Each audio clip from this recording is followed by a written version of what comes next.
সফলভাবে বিমান থেকে বের হয়ে আসার পরেও পাইলট আসিম জাওয়াদকে অন্য ভুবনে পাড়ি জমাতে হয়। মর্মান্তিক এই দুর্ঘটনায় দেশজুড়ে শোকের ছায়া নেমে এসেছে। তবে সর্বমহলে ঘুরপাক খাচ্ছে একটি প্রশ্ন, ঠিকভাবে বেরিয়ে আসার পরও কেন প্রাণে বাঁচতে পারলেন না স্কোয়াড্রন লিডার আসিম জাওয়াদ? সেই হৃদয় বিদারক সত্য এবার একজন পাইলটের কথায় উঠে এলো।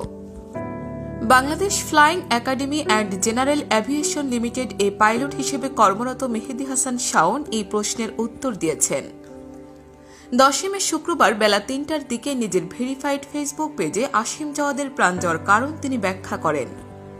ওই ফেসবুক পোস্টে তিনি লিখেছেন, পাইলটকে বহনকারী সিট একটি স্পেশাল সিট। এটি মাটি থেকে উচ্চতা, এয়ার স্পিড কিংবা বাতাসের ঘনত্ব এসব আঁচ করতে পারে এবং সিটটি নিজের অরিয়েন্টেশন পরিবর্তনেও সেন্স করতে পারে।